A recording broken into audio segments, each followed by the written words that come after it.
Clementina by A.E.W. Mason. Chapter 3. Wogan Makes a Proposal. Wogan waked up in the dark and was seized with the fear that he had slept too long. He jumped out of bed and pushed open the door of his parlour. There was a lighted lamp in the room, and Marnier was quietly laying his master's supper. "At what hour?" asked Wogan. 10 o'clock, monsieur, at the little postern gate in the garden wall." "And the time now?" 9. Wogan dressed with some ceremony, supped, and at 8 minutes to 10 slipped down the stairs and out of doors. He had crushed his hat down upon his forehead, and he carried his handkerchief at his face, but the streets were dark and few people were abroad. At a little distance to his left he saw above the housetops a glow of light in the air which marked the opera house. Wogan avoided it. He kept again to the alleys, and emerged before the Chevalier's lodging. This he passed, but 100 yards further on he turned down a side street and doubled back upon his steps along a little byway between small houses. The line of houses, however, at one point was broken by a garden wall. Under this wall Wogan waited until a clock struck 10, and while the clock was still striking he heard on the other side of the wall the brushing of footsteps amongst leaves and grass. Wogan tapped gently on a little door in the wall. It was opened no less gently, and Edgar the secretary admitted him, led him across the garden and up a narrow flight of stairs into a small lighted cabinet. 2 men were waiting in that room. One of them wore the scarlet robe, an old man with white hair and a broad bucolic face, whom Wogan knew for the Pope's legate, Cardinal Origo. The slender figure of the other, clad all in black but for the blue ribbon of the garter across his breast, brought Wogan to his knee. Wogan held out the Pope's procuration to the Chevalier, who took it and devoutly kissed the signature. Then he gave his hand to Wogan with a smile of friendliness. "You have outsped your time by 2 days, Mr. Wogan. That is unwise, since it may lead us to expect again the impossible of you. But here, alas, your speed for once brings us no profit. You have heard, no doubt, Her Highness the Princess Clementina is held at Innsbruck in prison." Wogan rose to his feet. "Prisons, sir," he said quietly, "have been broken before today. I myself was once put to that necessity." The words took the Chevalier completely by surprise. He leaned back in his chair and stared at Wogan. "An army could not rescue her," he said. "No, but one man might." "You?" he exclaimed. He pressed down the shade of the lamp to throw the light fully upon Wogan's face. "It is impossible." "Then I beg your Majesty to expect the impossible again." The Chevalier drew his hand across his eyes and stared afresh at Wogan. The audacity of the exploit and the imperturbable manner of its proposal caught his breath away. He rose from his chair and took a turn or two across the room. Wogan watched his every gesture. It would be difficult, he knew, to wring the permission he needed from his dejected master, and his unruffled demeanour was a calculated means of persuasion.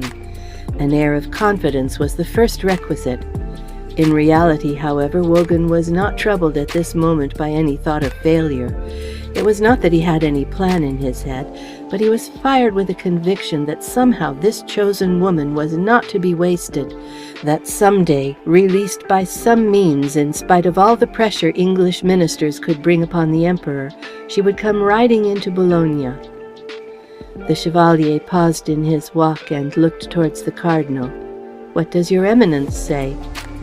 "That to the old, the impulsiveness of youth is eternally charming," said the Cardinal, with a foppish delicacy of speaking in an odd contrast to his person. Mr. Wogan understood that he had a second antagonist. "I am not a youth, your Eminence," he exclaimed with all the indignation of 27 years. "I am a man." "But an Irish man, and that spells youth. You write poetry too, I believe, Mr. Wogan. It is a heady practice." Wogan made no answer, though the words stung. An argument with the Cardinal would be sure to ruin his chance of obtaining the Chevalier's consent.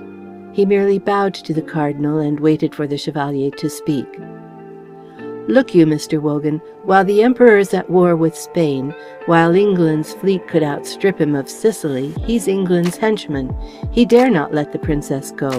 We know it. General Heister, the governor of Innsbruck, is under pain of death to hold her safe. But, sir, would the world stop if General Heister died? A German scaffold if you fail. In the matter of scaffolds, I have no leaning towards any one nationality. The cardinal smiled. He liked a man of spirit, though he might think him absurd. The chevalier resumed his restless pacing to and fro. It is impossible. But he seemed to utter the phrase with less decision this second time. Wogan pressed his advantage at the expense of his modesty. Sir, will you allow me to tell you a story? A story of an impossible escape from Newgate in the heart of London by a man in fetters? There were 9 grenadiers with loaded muskets standing over him. There were 2 courtyards to cross, 2 walls to climb, and beyond the walls the unfriendly streets. The man hoodwinked his sentries, climbed his 2 walls, crossed the unfriendly streets, and took refuge in a cellar where he was discovered. From the cellar in broad daylight he fought his way to the roofs, and on the roofs he played such a game of hide-and-seek among the chimney tops. Wogan broke off from his story with a clear thrill of laughter. It was a laugh of enjoyment at a pleasing recollection. Then he suddenly flung himself down on his knee at the feet of his sovereign. "Give me leave, your majesty," he cried passionately. "Let me go upon this errand. If I fail, if the scaffold's dressed for me, why, where's the harm? Your majesty loses 1 servant out of his many. Whereas if I win—" And he drew a long breath. "Aye, and I shall win. There's the princess, too, a prisoner. Sir, she has ventured much. I beg you, give me leave." The chevalier laid his hand gently upon Wogan's shoulder, but he did not assent.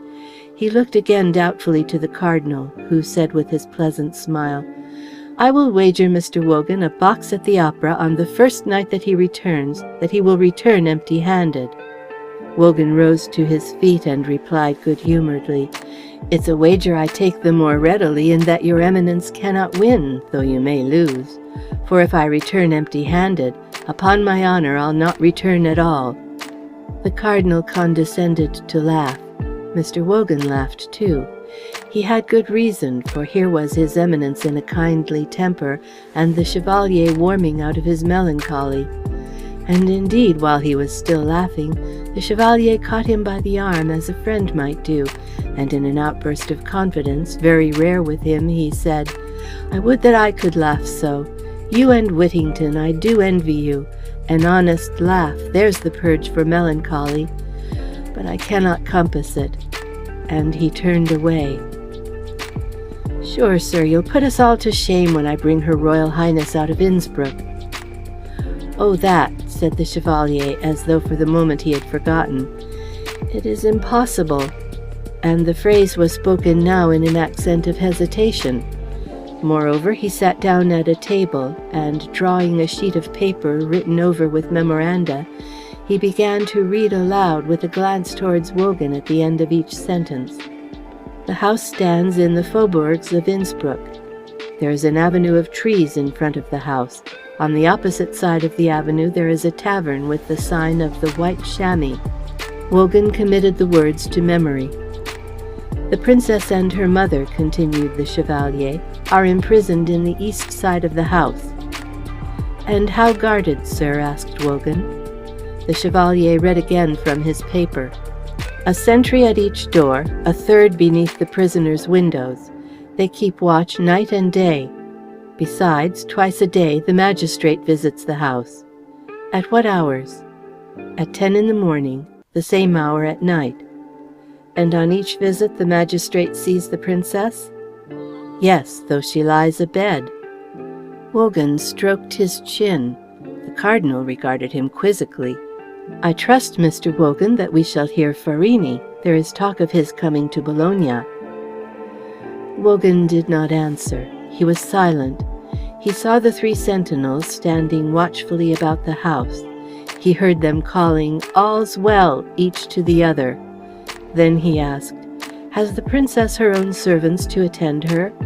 Only Monsieur Chateaudoux, her chamberlain." "Ah." Wogan leaned forward with a question on his tongue he hardly dared to ask. So much hung upon the answer. "And Monsieur Chateaudoux is allowed to come and go?"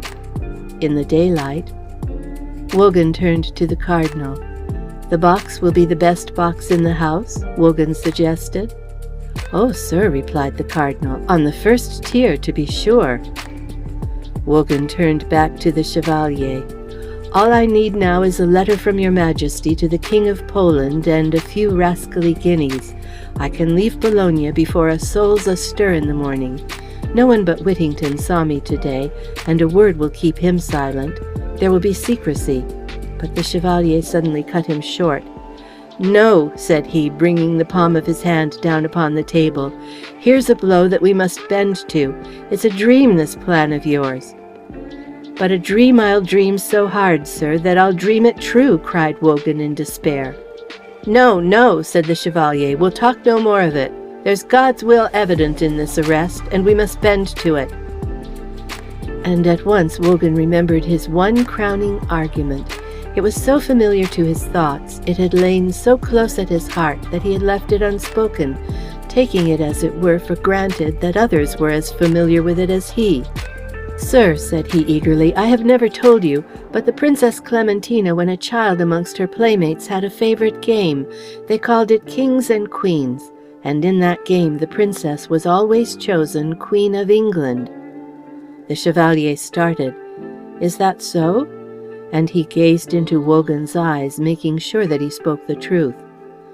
"In very truth it is." And the two men stood looking each at the other, and quite silent. It was the truth, a mere coincidence, if you will, but to both these men omens and auguries were the gravest matters.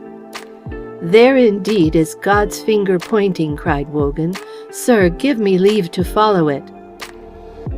The Chevalier stood looking at him in silence. Then he said suddenly, "Go then, and God speed you. You are a gallant gentleman."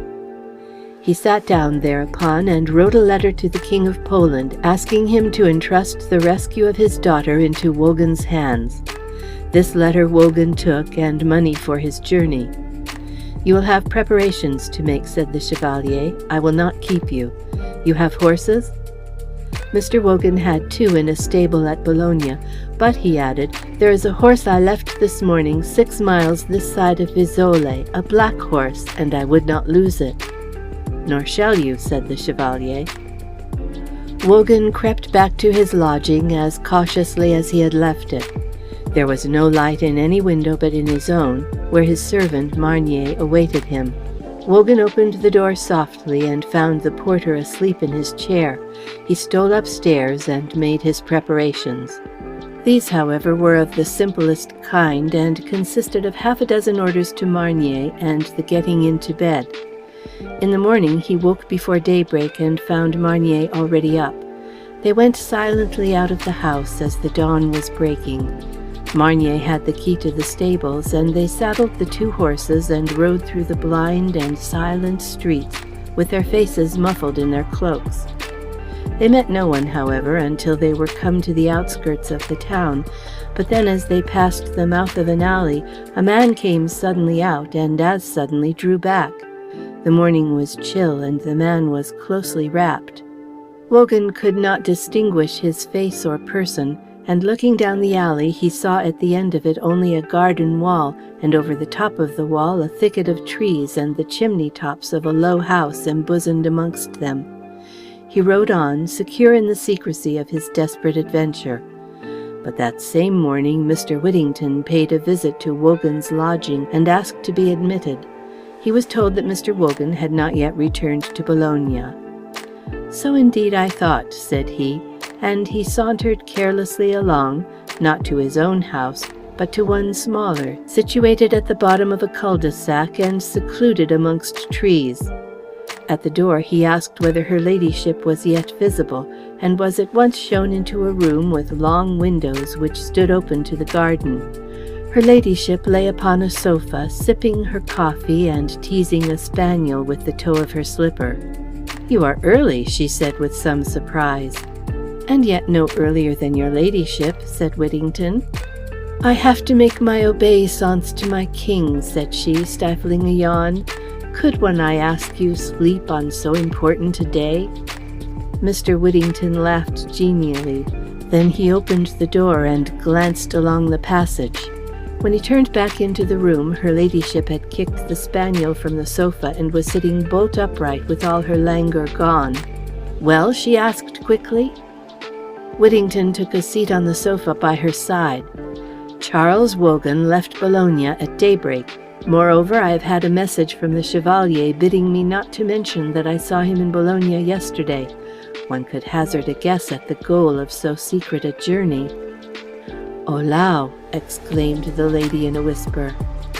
Then she nestled back upon the sofa and bit the fragment of lace she called her handkerchief. "So there's an end of Mr. Wogan," she said pleasantly. Whittington made no answer. "For there's no chance that he'll succeed," she continued with a touch of anxiety in her voice. Whittington neither agreed nor contradicted. He asked a question instead. What is the sharpest spur a man can know? What is it that gives a man audacity to attempt and wit to accomplish the impossible? The lady smiled. "The poets tell us love," said she demurely. Whittington nodded his head. "Wogan speaks very warmly of the Princess Clementina." Her ladyship's red lips lost their curve.